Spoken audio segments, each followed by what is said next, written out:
La volonté de Murnau façonne chaque plan selon un espace imaginaire répétitif. Espace qui partage verticalement le plan en deux. D'un côté la droite, de l'autre la gauche. Le spectateur se repère immédiatement. À droite sera le bien, à gauche le mal. Sauf que la droite exprime aussi, dans l'inconscient collectif, une position de pouvoir et de domination. La gauche marque la place de l'humilité et de la soumission. Murnau instaure entre elles une dramaturgie plastique terriblement efficace. La gauche ne vise qu'à occuper la position à droite. Donc, entre par la gauche la femme de la ville. Tout, décor, éclairage, costume, maquillage, souligne la légèreté coupable de sa conduite. C'est à l'évidence une femme de mauvaise vie qui ne mérite d'évoluer que dans l'espace gauche du cadre.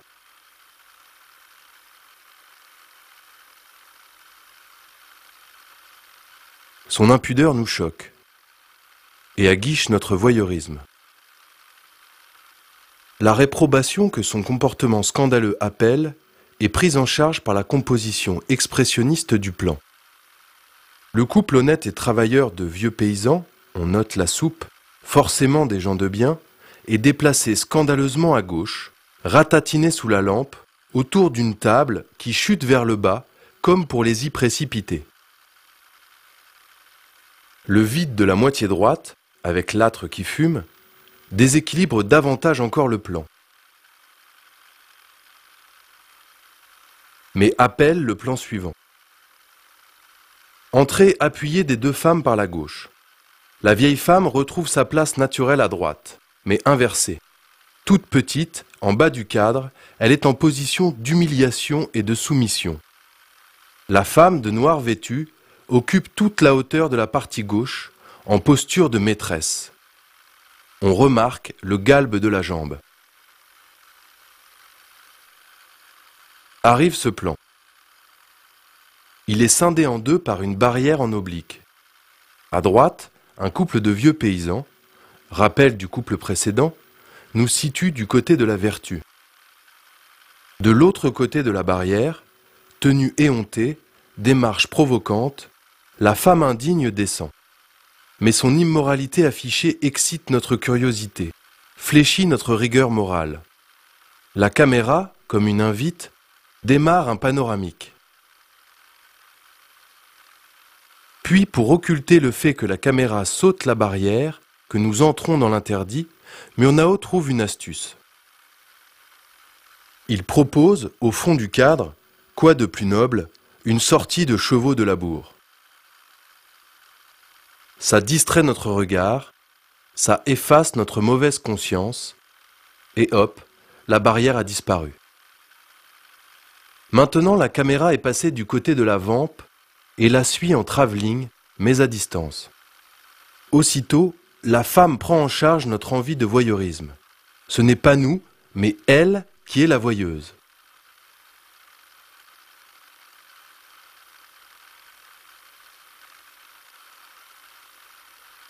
Enfin, son parcours s'achève. Sa manœuvre a réussi. Elle s'installe ostensiblement à droite, en position de domination. Donc l'homme, par rapport à elle, est tout petit, écrasé dans son espace réduit, à gauche et en bas de l'écran. Retour à la femme qui siffle. Ici, exemple parfait d'un raccord purement mental. Visuellement, on s'attend à ce que l'homme, en réponse, lève la tête vers la droite. Mais Murnau le fait se retourner totalement vers la gauche pour bien créer la sensation qu'il ne peut résister à l'appel du mal.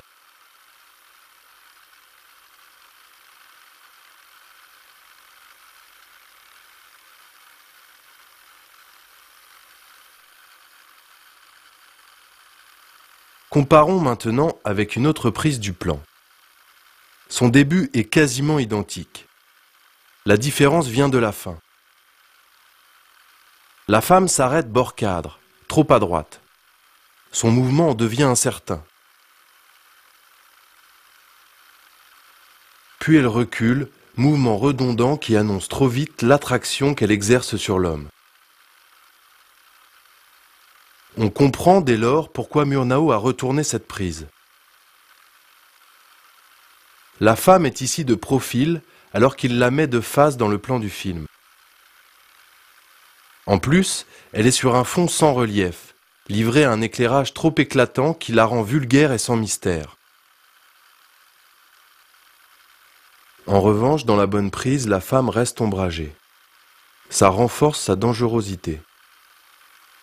La fenêtre éclairée à sa droite souligne cette impression. De surcroît, elle établit une rime secrète avec celle, à gauche, de la maison de l'homme.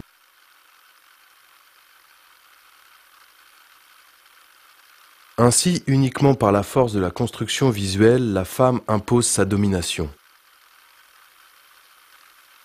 L'homme sans défense subit son ascendant. L'écran scindé en deux visualise le drame qu'il vit. La moitié gauche du cadre marque l'emprise radicale du mal. La moitié droite abrite un bien manifestement menacé.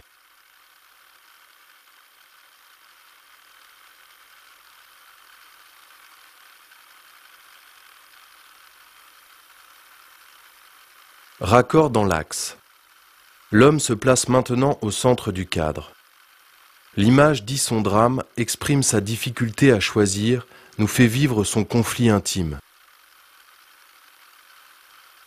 Le voilà déchiré d'avoir à trahir ses valeurs, son devoir, l'amour de sa famille, tout concept qui appartiennent nécessairement à l'espace imaginaire de droite, comme le prouve cette table amoureusement ordonnée, symbole du bonheur vertueux.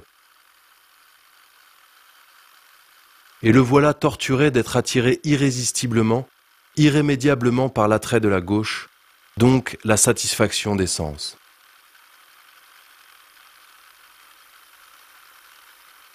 Fenêtre à gauche, femme à droite, ombre de l'homme qui vient de gauche et désigne la droite, vers laquelle, désormais, certaine de son pouvoir, la femme se dirige.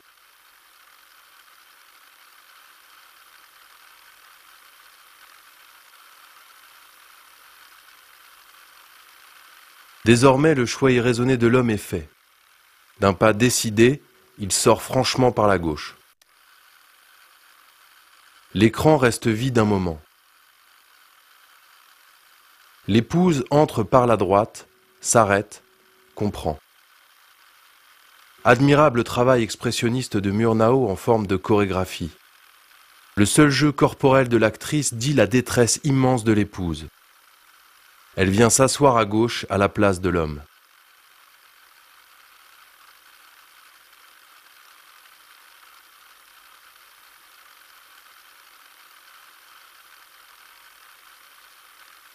Exemple parfait de la façon dont Murnau construit son récit. Rien n'est plus irréaliste que la soudaine arrivée de ces commères. Et pourtant nous les acceptons immédiatement. Elles jouent le rôle du cœur antique. Elles sont le produit d'une intériorisation totale du récit qu'elles extraient de la situation malheureuse où nous voyons plonger l'héroïne.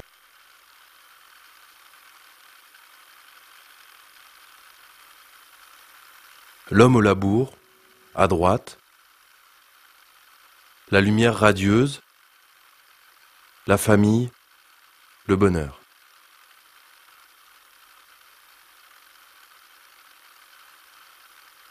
L'homme à droite, dans le sombre, met en scène sa perte et son malheur. Tout va vers la gauche.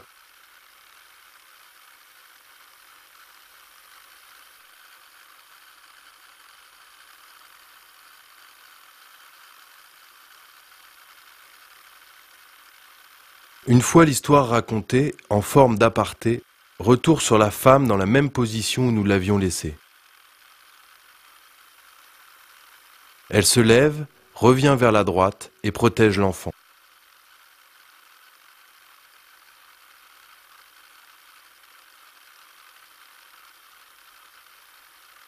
Aussitôt, inscription sur l'écran du mouvement de sa pensée et par là même du plus exemplaire, du plus beau mouvement d'appareil de l'histoire du cinéma.